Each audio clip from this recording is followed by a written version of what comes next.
வயதிலேயே சாதனை புரிந்தவர், சின்ன வயதிலேயே சாதனை புரிந்தவர் சந்திரகுப்த மௌரியர். மிகச்சிறிய வயதிலேயே மிகப்பெரிய பேரரசை நிறுவியவர் பாபர். அதற்கு பிறகு அந்த பேரரசை விரிவுபடுத்தியவர் அக்பர். இவர்கள் எல்லோரும் சின்ன வயதிலேயே சாதனை புரிந்தவர்கள். நம்முடைய பள்ளி பருவத்திலேயே அவர்கள் மிகப்பெரிய படையை வென்றவர்கள்.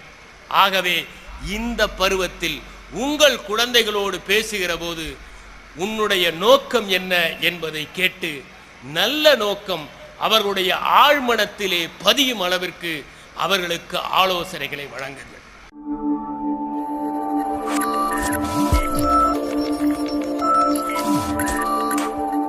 இன்று கல்வியினுடைய நோக்கம் என்ன என்று தெரியாமலேயே மாணவர்கள் படிப்பதையும் அவர்கள் மதிப்பெண்கள் அதிகம் பெற வேண்டும் என்கிற ஒரே நோக்கத்தை மட்டும் இலக்காக கொண்டு செயல்படுவதையும் அதுதான் மிகவும் உயர்ந்த நெறி என்று பெற்றோர்கள் வற்புறுத்துவதையும் நான் பார்க்கிறேன். இன்று மாணவர்கள் தங்களுடைய வாழ்க்கைக்கு என்று ஏதாவது ஒரு நோக்கத்தை மையப்படுத்தி இருக்கிறார்களா என்பதுதான் என்னுடைய முதல் கேள்வி. இந்த கேள்வியை நான் கேட்பது பெற்றோர்களும் ஆசிரியர்களும் ஒவ்வொரு மாணவனுக்கும் வாழ்வதற்கான பொருள் ஒன்று உண்டு என்பதை ஆழமாக பதிய வைக்க வேண்டும். பல பெற்றோர்கள் இன்று குழந்தைகளை சொத்தாக கருதுகிறார்கள். சில பெற்றோர்கள் தங்களால் முடியாததை குழந்தைகள் மூலம் சாதிக்க வேண்டும் என்று நினைக்கிறார்கள். இன்னும் சிலரோ குழந்தையை பெருமைக்கு உரிய பொருளாக கருதுகிறார்கள். சிலர் அவர்களை உடைமையாக கருதுகிறார்கள். குழந்தைகளை குழந்தைகளாக கருதுகிற பெற்றோர்கள் மிகவும் குறைவு என்பதுதான் உண்மை. குழந்தைகளுக்கு நம்முடைய கனவுகளை தந்து நாம் சாதிக்காதவற்றை குழந்தைகள் சாதிக்க வேண்டும் என்று விரும்புவது நியாயமான எதிர்பார்ப்பு என்று நாம் நினைத்தாலும் அது குழந்தைகளுடைய இயல்பு தன்மையை திருடி விடுகிறது என்பது என்னுடைய எண்ணம். ஒவ்வொரு குழந்தைக்கும் ஒரு திறமை இருக்கிறது. இந்த உலகத்தில் ஒரு குழந்தை ஒரு தகவலோடு வந்து பிறக்கிறது. ரவீந்திரநாத் தாகூர் குறிப்பிடுவதைப் போல கடவுள் இன்னும் மனிதனின் மீது இருக்கிற நம்பிக்கையை இழந்துவிடவில்லை என்கிற காரணத்தினால்தான் அவன் குழந்தைகளை தொடர்ந்து படைத்து உலகத்திற்கு அளித்து கொண்டிருக்கிறான். ஆகவே மனிதர்கள் குழந்தைகளை தங்கள் இயல்பான ஆற்றலோடு பிறக்க வைப்பதைப் போலவே அந்த இயல்பான ஆற்றலை வெளிக்கொண்டு வருவதற்கான சூழலை உருவாக்க வேண்டும். பல இடங்களில் நான் பார்க்கிறேன், பெற்றோர்கள் குழந்தைகளுக்கு பொருட்களை தருவதனாலும் வசதிகளை தருவதனாலும் அன்பை தருவதாக நினைத்துக் கொண்டிருக்கிறார்கள். இன்று குழந்தைகள் ஒரு பள்ளிக்கு சென்று திரும்பி வருகிற போது நாம் படித்த போது எவ்வளவு சுகமான சூழல் இருந்ததோ அந்த சூழலை அவர்கள் அனுபவிக்கவில்லை. அவர்கள் பதற்றத்தின் நடுவில் வாழ்ந்து கொண்டிருக்கிறார்கள் என்பதை நாம் புரிந்து கொள்ள வேண்டும். ஒருபோதும் உங்கள் குழந்தைகளிடம் நாங்கள் படிக்கிற போது இப்படியெல்லாம் துன்பப்பட்டோம் என்று சொல்லாதீர்கள். ஏனென்றால் அப்போது நீங்கள் மட்டும் துன்பப்படவில்லை, எல்லாருமே துன்பப்பட்டார்கள். ஆகவே வித்தியாசம் என்று எதுவும் இல்லை. ஆனால் இன்று குழந்தைகள் உடல் ரீதியாக வேண்டுமானால் மகிழ்ச்சியான சூழலை அனுபவிக்கலாம். அவர்களுக்கு சென்று வருவதற்கு வசதிகள் இருக்கலாம், நல்ல புத்தகங்கள் கிடைக்கலாம், நோட்டு புத்தகங்கள் இருக்கலாம், நிறைய பேனாக்களை நீங்கள் வாங்கி தரலாம். ஆனால் இவற்றை வைத்து அவர்களுடைய வாழ்க்கை மகிழ்ச்சியாக இருக்கிறது என்று முடிவு செய்யாதீர்கள். இன்று பரபரப்பான உலகிலே அவர்கள் இயங்கிக் கொண்டிருக்கிறார்கள். ஒருபோதும் அவர்கள் இளைப்பாறுவதற்கான வாய்ப்பு இல்லை. பள்ளியிலே சேர்ந்ததும் 8ஆம் வகுப்பு சேர்ந்திருக்கிறோம் என்று நினைத்து முடிப்பதற்குள் 9ஆம் வகுப்பு வந்து விடுகிறது. அவ்வளவு வேகமாக நாட்கள் உருண்டோடி விடுகின்றன. அந்த பரபரப்புக்கு நடுவே அவர்கள் படிக்கிறார்கள், போட்டி போடுகிறார்கள், வாழ்க்கையை எதிர்கொள்ளுகிறார்கள். அன்று நாம் வாசிக்கின்ற போது படிக்கிற போது இவ்வளவு இடையூறுகள் இல்லை. ஆனால் அவர்கள் கவனத்தை திருடிக் கொள்வதற்கு சகலவிதமான இடையூறுகளும் இன்று இருக்கின்றன. அன்று நாம் பள்ளிக்கு சென்று வந்தால் பொழுதை போக்குவதற்கு எந்த விதமான வழியும் இல்லை. புத்தகங்களைத்தான் நாட வேண்டும் என்கிற நிலை. ஆனால் இன்று அவர்களுக்கு நேரம் போதாது என்கிற அளவிற்கு பல்வேறு விதமான மின்னணு சாதனங்கள் அவர்கள் நேரத்தை ஆக்கிரமித்துக் கொண்டிருக்கிறது. இந்த சூழலில் மிகச்சிறந்த மாணவர்களை உருவாக்குவது என்பது பெற்றோர்களுடைய பொறுப்பாகவும் பள்ளிக்கூடங்களின் கடமையாகவும் இருக்கின்றன. அவ்வாறு உருவாக்குவதற்கு நாம் என்ன செய்ய வேண்டும் என்பதைத்தான் நான் உங்களிடம் பகிர்ந்து கொள்ளப் போகிறேன். முதலாவதாக, உங்கள் குழந்தைக்கு எந்த பொருளும் எளிதில் வந்து விடுவதில்லை என்கின்ற மனப்பான்மையை உருவாக்குங்கள். அவர்கள் கேட்பதையெல்லாம் வாங்கி தருவது ஒரு நல்ல பெற்றோருக்கான அழகு அல்ல. அந்த பொருள் எவ்வளவு சிரமப்பட்டு அவர்கள் கைகளில் வருகிறது என்கிற புரிதலை ஏற்படுத்துவதுதான் நாம் செய்ய வேண்டிய முதல் பணி. ஒரு சின்ன சம்பவத்தை குறிப்பிட விரும்புகிறேன். இது மேலை நாட்டிலே நடந்தது. ஒரு பெண் மிகவும் செல்லமாக வளர்க்கப்பட்டவள். ஒரே ஒரு பெண் என்பதால் அவள் எதை கேட்டாலும் பெற்றோர்கள் வாங்கி தருவார்கள். அவள் 16வது பிறந்த நாளுக்கு ஒரு கார் வேண்டும் என்று சொன்னாள். அம்மாவோ வாங்கி தரக்கூடாது என்று சொல்லுகிறாள். ஆனால் அவளோ பிடிவாதக்காரி. இதுவரை எதை கேட்டாலும் தந்தை வாங்கி கொடுத்து கெடுத்து வைத்திருக்கிறார். எனவே எனக்கு கார் வேணும், கார் இல்லை என்றால் நான் தற்கொலை செய்து கொள்ளுவேன் என்று அவள் சொல்லுகிறாள். தந்தைக்கு மிகப்பெரிய குழப்பம், என்ன செய்வது என்று. அவள் பிறந்த நாள் அன்று பள்ளிக்கு சென்று திரும்பி வருகிறாள். தந்தை அவளிடம் ஒரு சாவியை கொடுக்கிறார். இதுதான் உன்னுடைய கார், கார் ஷெட்டிலே இருக்கிறது, போய் பார் என்று. அவள் போய் பார்க்கிறாள். அங்கே கார் இல்லை, பல்வேறு உதிரி பாகங்கள் கிடைக்கின்றன. அவள் திரும்பி வருகிறாள். தந்தையிடம் கேட்கிறாள், கார் இல்லையே, என்னது உதிரி பாகங்கள் தான் இருக்கின்றன என்று. அவர் சொல்லுகிறார், ஒரு அட்டையை எடுத்து கொடுத்து, இதிலே இந்த காரை பொருத்தக்கூடிய ஒரு நபர் இருக்கிறார். ஒரு காருக்கான அனைத்து உதிரி பாகங்களும் நம்முடைய கார் செட்டிலே இருக்கின்றன. அந்த பாகங்களை இவருடைய துணை கொண்டு அருகிலேயே இருந்து நீ பொருத்தினால் ஒரு முழுமையான கார் உனக்கு கிடைக்கும். அதற்கு பிறகு நீ பயன்படுத்திக் கொள்ளலாம். அவள் அந்த கார் மெக்கானிக்கை வரவழைக்கிறாள். அவருடன் அமர்ந்து கொண்டு ஒவ்வொரு பாகமாக பொருத்தி பார்க்கிறாள். இந்த முயற்சி 3 மாதங்கள் நடக்கின்றன. மாலை பள்ளியிலிருந்து வந்ததும் 4-5 மணி நேரம் அந்த பாகங்களை பொருத்த வேண்டும். சில நேரங்களில் சரியான பாகங்களை பொருத்த முடியாது, குழப்பம் ஏற்படும். ஆனால் படிப்படியாக பொருத்தி 3 மாதங்களுக்கு பிறகு ஒரு அருமையான கார் அங்கே கிடைக்கிறது. அவள் விரும்பிய வண்ணத்தில் அவள் அந்த காரை ஓட்டிக்கொண்டு வெளியே வருகிறாள். அதற்கு பிறகு எத்தனை புதுவிதமான கார்கள் வந்த பிறகும் அவள் அந்த காரை விற்கவே இல்லை. அதிலே ஒரு கீறல் கூட படாமல் காப்பாற்றி கொண்டாள்.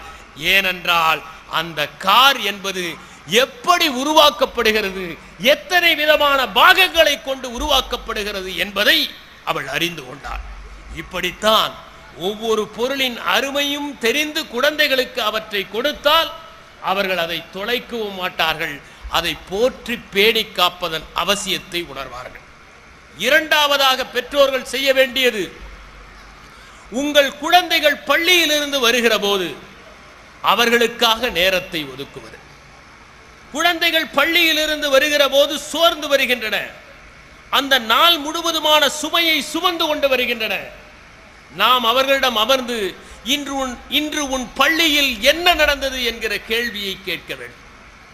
ஒரு குழந்தையிடம் இன்று உன் பள்ளியில் என்ன நடந்தது என்கிற கேள்வியை எத்தனை பெற்றோர்கள் கேட்கிறார்கள்?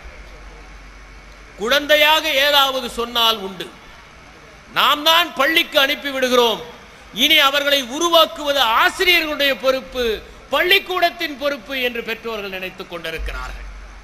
நான் உங்களுக்கு ஒன்றை சொல்லுகிறேன், மன ரீதியான இளைப்பாறுதலை நீங்கள் தான் வழங்க முடியுமே தவிர எந்த பள்ளிக்கூடத்தாலும் வழங்க முடியாது என்பதை உணர வேண்டும். உங்கள் குழந்தை வருகிற போது மதிப்பெண் குறைவாக பெற்றுவிட்டது என்று சொன்னால் கோபப்பட்டு உனக்கு எதுவும் வராது என்று எடுத்தெறிந்து பேசுகிற பெற்றோர்களை பார்த்திருக்கிறேன். உனக்கு அறிவு இல்லை, நீ முட்டாள் என்று வசவு வார்த்தைகளை நெசவு செய்கிறவர்களை நான் பார்த்திருக்கிறேன். நான் உங்களுக்கு ஒன்றை சொல்லுகிறேன், உங்கள் குழந்தை ஆறுதல் தேடி உங்களிடம் வருகிறது. அதை அரவணைத்து இந்த முறை மதிப்பெண் குறைவாக ஆனால் என்ன, உன்னால் முடியும், நீ வெற்றி பெறுவாய், இதற்காக பயப்படாதே என்று அதன் பதற்றத்தை குறைக்கிற வகையில் ஒரு வார்த்தை பேசி பாருங்கள். அடுத்த முறை அந்த குழந்தை அதிக மதிப்பெண்களை தானாகவே பெற்றுவிடும்.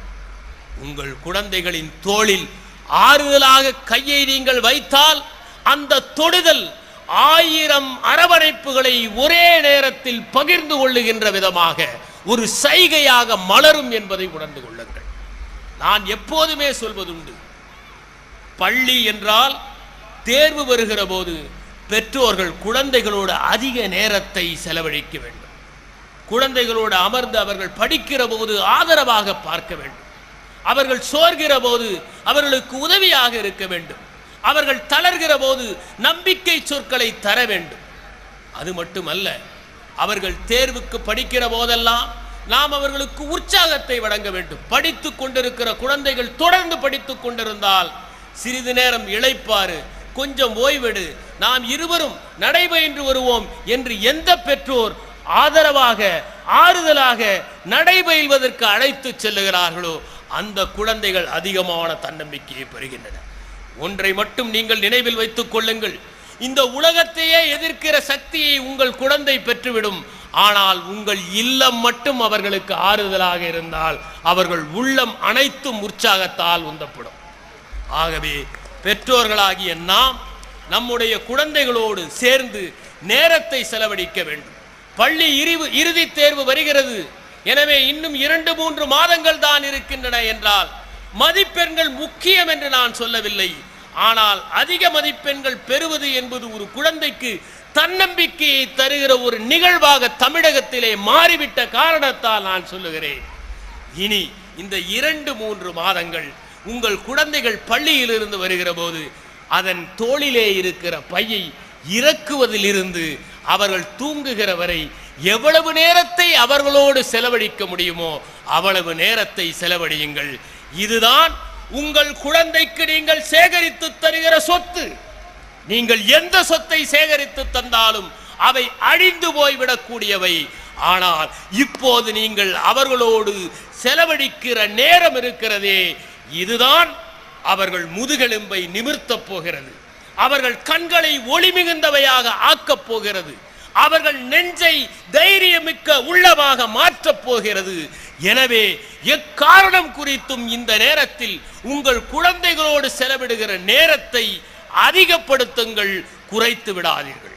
அந்த நேரத்தில் குழந்தை படிக்கும் என்று நினைத்து விடாதீர்கள்.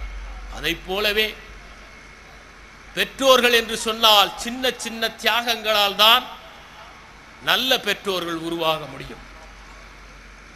நான் நினைத்து பார்க்கிறேன், நான் பள்ளியிலே படித்த போது என் பெற்றோர்கள் எவ்வளவு பெரிய தியாகங்களை எல்லாம் செய்தார்கள். அந்த தியாகங்கள் தான் என்னை செதுக்கின, என்னை உருவாக்கின. அவற்றின் காரணமாகத்தான் எனக்குள் தன்னம்பிக்கை ஏற்பட்டது. அதன் மூலம்தான் ஜெயிக்க முடியும் என்கிற எண்ணம் என் இதயத்தில் வேர் ஊன்ற ஆரம்பித்தது. ஆகவே நீங்கள் இந்த 3-4 மாதங்கள் உங்களுக்கான சில மகிழ்ச்சிகளை கொஞ்சம் தள்ளி வையுங்கள். மகிழ்ச்சி என்பது நம்முடைய மகிழ்ச்சி அல்ல, மற்றவருடைய மகிழ்ச்சி தான் நம்முடைய மகிழ்ச்சியை தீர்மானிக்கிறது. நாம் மட்டும் மகிழ்ச்சியாக இருந்தால் ஒருபோதும் அது மகிழ்ச்சி அல்ல. யாராவது மகிழ்ச்சியான ஒரு செய்தியை அவர்களுக்குள்ளேயே 10 நிமிடம் வைத்திருந்தால் அந்த மகிழ்ச்சி செத்து போய்விடும். அதற்கு பிறகு அவர்களால் அந்த மகிழ்ச்சியை எண்ணி பார்க்கவே முடியாது. மகிழ்ச்சியான ஒரு செய்தி வந்தவுடன் துள்ளி எழுந்து எல்லோரிடமும் பகிர்ந்து கொள்ள வேண்டும் என்கிற எண்ணம் ஏன் ஏற்படுகிறது? மகிழ்ச்சி என்பதே பகிர்ந்து கொள்வதில் இருக்கிறது என்கின்ற காரணத்தால் தான். எனவே நீங்கள் உங்கள் மகிழ்ச்சியை உங்கள் குழந்தைகளின் மூலமாகத்தான் பெற முடியும். 4வது நான் சொல்வது, உங்கள் குழந்தைகளுக்கு உயர்ந்த லட்சியங்களை, உயர்ந்த நோக்கங்களை இதயத்தில் பதியம் போட இதுதான் சரியானது. பள்ளிக்கூடத்திலே எந்த குழந்தை மிகச்சிறந்த எண்ணங்களை தரித்துக் கொள்கிறதோ, மிக உயர்ந்த நோக்கங்களை வரித்துக் கொள்கிறதோ, அந்த குழந்தைதான் வாழ்க்கையிலே வெற்றி பெற முடியும். இன்று நீங்கள் சமுதாயத்திலே மிக மேன்மையானவர்கள் என்று யாரையெல்லாம் கருதுகிறீர்களோ, சரித்திரத்திலே மிகவும் சாதனை படைத்தவர்கள் என்று யாரையெல்லாம் படிக்கிறீர்களோ, அவர்களெல்லாம் தன்னுடைய பள்ளி பருவத்திலேயே உயர்ந்த எண்ணங்களை தூக்கி பிடித்தவர்கள். 21 வயதுக்கு மேல் அவர்கள் உயர்ந்த எண்ணங்களை வரித்துக் கொள்ளவில்லை. பள்ளியிலேயே அவர்கள் இதயத்தில் ஒரு விதை ஊன்றப்பட்டது. அப்போதே அவர்கள் முடிவு செய்தார்கள், இந்த சமூகத்திற்காக நான் பணியாற்ற வேண்டும் என்று. 15 வயதிலேயே மிகப்பெரிய சாதனைகளை செய்த மன்னர்கள் இந்தியாவிலே இருந்தார்கள். அசோகர் சின்ன வயதிலேயே சாதனை புரிந்தவர். சந்திரகுப்த மௌரியர் மிகச் சிறிய வயதிலேயே மிகப்பெரிய பேரரசை நிறுவியவர் பாபர். அதற்கு பிறகு அந்த பேரரசை விரிவுபடுத்தியவர் அக்பர். இவர்கள் எல்லோரும் சின்ன வயதிலேயே சாதனை புரிந்தவர்கள். நம்முடைய பள்ளி பருவத்திலேயே அவர்கள் மிகப்பெரிய படையை வென்றவர்கள். ஆகவே இந்த பருவத்தில் உங்கள் குழந்தைகளோடு பேசுகிற போது உன்னுடைய நோக்கம் என்ன என்பதை கேட்டு, நல்ல நோக்கம் அவர்களுடைய ஆழ்மனத்திலே பதியும் அளவிற்கு அவர்களுக்கு ஆலோசனைகளை வழங்குங்கள். ஒரு நல்ல குடும்பம் எப்படி உருவாக முடியும்? ஒரு நல்ல குடும்பம் தான் மிகச்சிறந்த குழந்தைகளை உருவாக்க முடியும். இன்று 4-5 உத்திகளை ஒரு மகிழ்ச்சியான குடும்பம் உருவாகுவதற்கு சொல்லுகிறார்கள். முதலாவதாக, ஒரு குடும்பத்திற்கு என்றே ஒரு தொலைநோக்கு பார்வை இருக்க வேண்டும். நம் குடும்பத்திற்கு என்று என்ன தொலைநோக்கு பார்வை? உங்கள் குடும்பத்திற்கு என்று ஒரு தொலைநோக்கு பார்வையை வைத்துக் கொள்ளுங்கள். உதாரணமாக, இங்கே கதிரவன் பழனிசாமி அவர்கள் அவர் குடும்பத்திற்கு என்று ஒரு தொலைநோக்கு பார்வை வைத்துக் கொண்டார். அது முடிந்த அளவிற்கு கல்வியை பரவலாக்குவது. இதை அவர் மட்டும் செய்தால் போதாது என்று அடுத்த தலைமுறையினரும் அதை செய்வதற்கு அந்த தொலைநோக்கு பார்வையை அவர்களிடம் அவர் வேறு ஒன்ற வைத்தார். இப்படி ஒவ்வொரு குடும்பமும் ஏதேனும் ஒரு வகையில், அது கல்வி பணியாக இருக்கலாம், ஆசிரிய பணியாக இருக்கலாம், ஏழை மாணவர்களுக்கு உதவுவதாக இருக்கலாம், மருத்துவ பணியாக இருக்கலாம், சமூக சேவையாக இருக்கலாம், ஏதேனும் ஒரு வகையில் ஒரு குடும்பத்திற்கு என்று ஒரு இலக்கு இருக்குமே, ஆனால் அந்த குடும்பம் மகிழ்ச்சியாக இருக்கும்.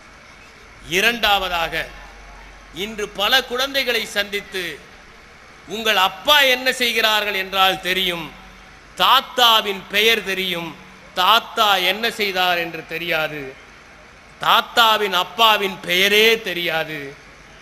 இன்று இருக்கிற இளைஞர்களுக்கு கூட முப்பாட்டனின் பெயர் திதி தருவதால் மட்டுமே தெரியும் என்பதுதான் உண்மை. ஆகவே உங்கள் குழந்தைகளிடம் உங்கள் குடும்பத்தின் சரித்திரத்தை பற்றி சொல்லுங்கள். எத்தனை பேர் உங்கள் குடும்பத்தின் சரித்திரத்தை பற்றி சொல்லியிருக்கிறீர்கள்? நீங்கள் சின்ன வயதிலே எப்படி படித்தீர்கள்? எப்படி பள்ளிக்கு சென்றீர்கள்? அங்கே என்ன மாதிரி மனிதர்களை சந்தித்தீர்கள்? உங்கள் வாழ்க்கையிலே நடந்த சம்பவங்கள் என்ன? நீங்கள் காரிலே செல்லலாம், ஆனால் காரிலே செல்வதற்கு முன்னால் எப்படியெல்லாம் சென்றீர்கள் என்பதையெல்லாம் உங்கள் குழந்தைகளிடம் கதையை போல சொல்ல வேண்டும். நம் குடும்பத்தை பற்றி சொல்ல வேண்டும். எந்த குடும்பத்தில் குடும்ப சரித்திரத்தை பெற்றோர்கள் குழந்தைகளிடம் பகிர்ந்து கொள்ளுகிறார்களோ அந்த குடும்பம் மகிழ்ச்சியாக இருக்கிறது என்று ஆய்வாளர்கள் கண்டுபிடித்திருக்கிறார்கள். பேசுங்கள். எத்தனை பெற்றோர்கள் குழந்தைகளுக்கு பேசுவதற்கு நேரத்தை ஒதுக்குகிறார்கள்? நான் சொல்லுவது, நாங்கள் எங்கள் குழந்தைகளை கடைக்கு அழைத்து செல்லுகிறோமே, நாங்கள் எங்கள் குழந்தைகளை கோடை விடுமுறைக்கு ஊட்டிக்கு அழைத்து செல்லுகிறோமே, நாங்கள் எங்கள் குழந்தைகளை வார இறுதியிலே திரைப்படம் பார்க்க அழைத்து செல்லுகிறோமே என்று சொல்லாதீர்கள். அவையெல்லாம் தகுதி வாய்ந்த நேரம் அல்ல, அவையெல்லாம் தரமற்ற நேரம். நான் சொல்வது தரமான நேரத்தை எவ்வளவு குழந்தைகளோடு நீங்கள் பகிர்ந்து கொள்ளுகிறீர்கள்? குழந்தைகளோடு அமர்ந்து எவ்வளவு நேரம் பேசுகிறீர்கள்? இசிடார் ராபி என்கிற ஒருவர் நோபல் பரிசு பெற்றவர். அவர் நோபல் பரிசு பெற்ற போது அவரிடம் நோபல் பரிசை ஏற்றுக்கொள்ளுகிற உரையை ஆற்றுமாறு சொன்னார்கள். அவர் மேடையிலே வந்து நின்றார். அவர் சொன்னார், பள்ளி முடிந்த பிறகு நான் வீட்டுக்கு திரும்பும் போது எல்லா குழந்தைகளுடைய பெற்றோர்களும் இன்று நீ என்ன பதிலளித்தாய் என்று கேட்பார்கள். ஆனால் என் தாய் மட்டும்தான் இன்று பள்ளியில் என்ன கேள்வி கேட்டாய் என்று கேட்பாள். அதனால் தான் நான் இந்த நோபல் பரிசை பெற்றேன். எத்தனை குழந்தைகள் கேள்வி கேட்பதற்கு நாம் கற்றுத் தந்திருக்கிறோம். சரியான கேள்வியை சரியான இடத்தில் சரியான மனிதரிடம் கேட்கிற பண்பை நாம் ஏற்படுத்தி இருக்கிறோம்.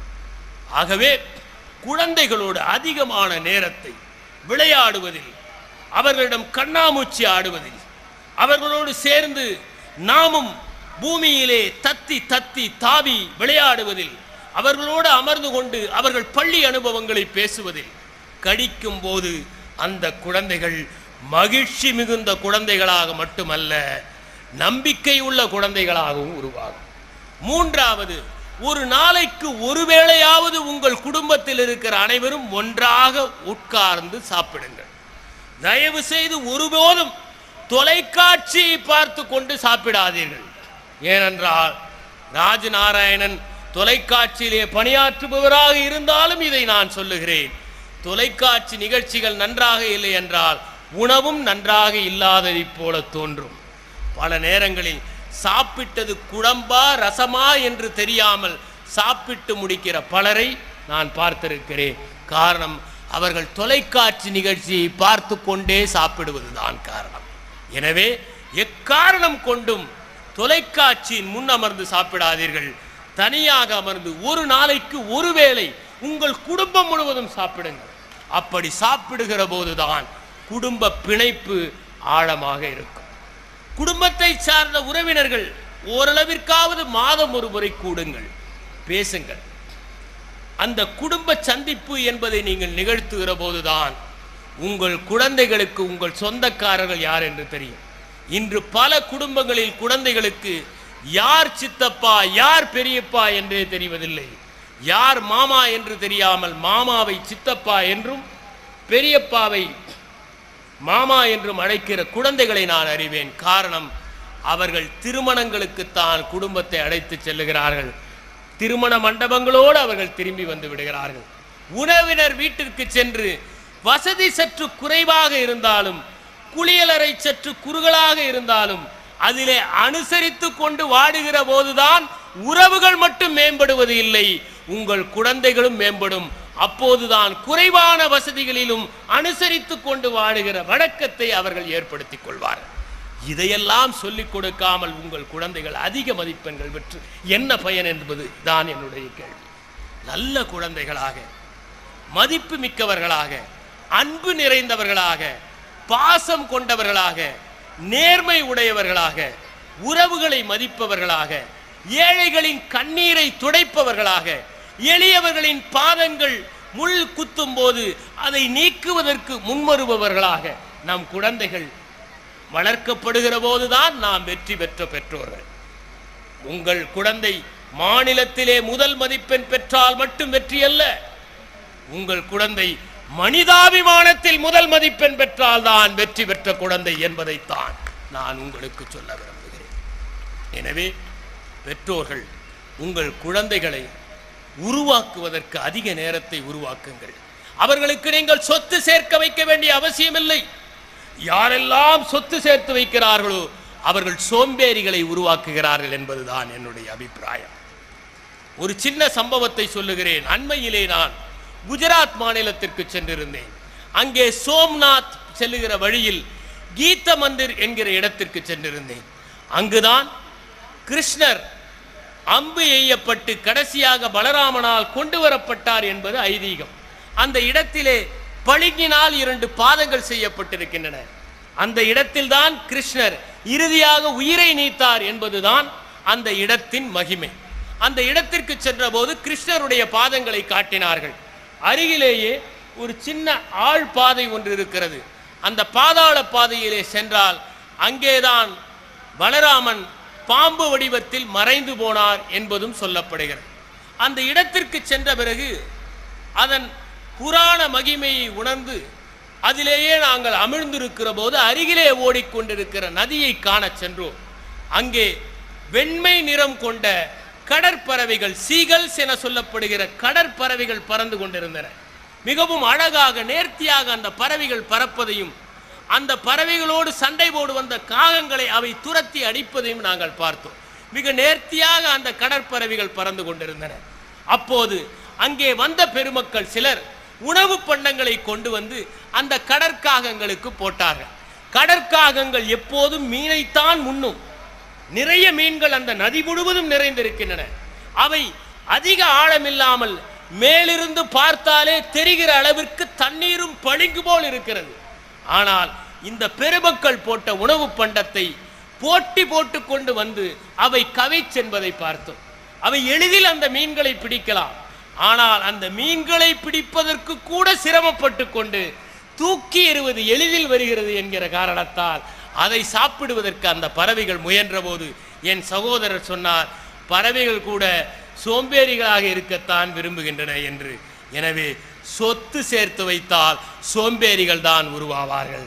அவர்களுக்கு நாம் சொத்து என்பது ஒழுக்கத்தை தருவதும், உண்மையை தருவதும், கல்வியை தருவதும், மனிதநேயத்தை தருவதும், பண்பை தருவதும், பாசத்தை தருவதும், அன்பை தருவதும், ஆறுதலை தருவதும் தான் என்பதை உணர்ந்து கொள்ளுங்கள். இதைத்தான் நான் உங்களிடம் பகிர்ந்து கொள்ள விரும்புகிறேன்.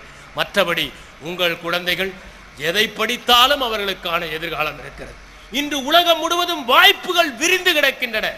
உங்கள் குழந்தை ஆங்கில இலக்கியம் படிக்க விரும்பினால் படிக்க வையுங்கள். ஏனென்றால் இன்னும் 10 ஆண்டுகளில் ஆங்கிலம் படித்தவர்களுக்கு அதிகமான வாய்ப்புகள் இருப்பதைப் போல தோன்றுகிறது. கணிதம் விரும்பினால் கணிதத்தை படிக்க வையுங்கள். அதிலே உச்சத்தை தொடுவதற்கு நீங்கள் அவர்களை பழக்குங்கள். இன்று காலையில் சாரதா பதின்ம பல்வியிலே மாணவர்களோடு நான் பேசிக் கொண்டிருந்த போது ஒரு மாணவன், நான் தொல்பொருள் நிபுணராக ஆவதற்கு விரும்புகிறேன் என்றார். அதை நினைத்து நான் மிகவும் மகிழ்ந்தேன். ஏனென்றால் இன்று தொல்பொருள் இலாக்காவிலே பணிபுரிகிறவர்கள் நமக்கு தேவை. அப்படி சிறந்த தொல்பொருள் நிபுணர்கள் இந்தியாவிலே இருந்திருந்தால் 1927 ஜான் மார்ஷல் சிந்து சமவெளி நாகரிகத்தை தோண்டி கண்டுபிடிக்கும் வரை நமக்கு இப்படிப்பட்ட நாகரிக தொன்மை கொண்டது இந்திய நாடு என்கிற சரித்திரமே தெரியாமல் போயிருக்கும். 5500 ஆண்டுகளுக்கு முன்பே இந்தியர்கள் மிக சிறந்த நகர அமைப்பை கொண்டிருந்தார்கள் என்பது நமக்கு புரியாமலேயே போயிருக்கும். அது மட்டுமல்ல, நம்முடைய பெரிய கோயிலை ஒருவர் இது ராஜராஜன் தான் கண்டுபிடித்தது என்று சொல்லாமல் இருந்தால் அது பூத கோயில் என்றல்லவா நாம் சொல்லிக் கொண்டிருந்திருப்போம். எனவே நம் நாட்டின் பெருமையை, சரித்திரத்தின் தொன்மையை, நம் நாகரிக செழிப்பை, நம் வீரத்தின் விளைவை நாம் அறிந்து கொள்வதற்கு சரித்திரமும் தேவைப்படுகிறது. ஒரு மலர் மட்டுமே ஒரு இடத்திலே இருந்தால் அதை தோட்டம் என்று சொல்ல மாட்டோம், மண்டி என்று தான் சொல்லுவோம். பல்வேறு மலர்கள், ஆம்பல்கள், செம்பருத்தி, தாமரை, ரோஜா, மல்லிகை என்று அனைத்தும் மலர்கிற போதுதான் அது பூங்காவாக இருக்க முடியும். நாம் பூங்காவாக நம் உலகம் இருக்க வேண்டும் என்றால், நம் நாடு உருவாக வேண்டும் என்றால் எல்லா விதமான திறமை கொண்ட மாணவர்களும் உருவாக வேண்டும் என்று விரும்ப வேண்டும். அங்கே சிற்பிகளும் தேவைப்படுகிறார்கள், ஓவிய கலைஞர்களும் தேவைப்படுகிறார்கள், இலக்கியவாதிகளும் தேவைப்படுகிறார்கள், சரித்திர வல்லுநர்களும் தேவைப்படுகிறார்கள், அறிவியல் அறிஞர்களும் தேவைப்படுகிறார்கள், பொருளாதார மேதைகளும் தேவைப்படுகிறார்கள். எனவே உங்கள் குழந்தை எதை படித்தாலும் வாய்ப்பு நிறைந்திருக்கிறது. அவர்கள் நம்மை காட்டிலும் அறிவாளிகள். ஏனென்றால் நாம் நேற்றில் வாழுகிறோம், அவர்கள் நாளையில் வாழ்கிறார்கள். எனவே அவர்களுக்கு அன்பை தருவோம். அவர்களை மிகச்சிறந்த சிற்பமாக உருவாகுவதற்கு அவர்களை அன்பு வார்த்தைகளால் வருடி கொடுப்போம்.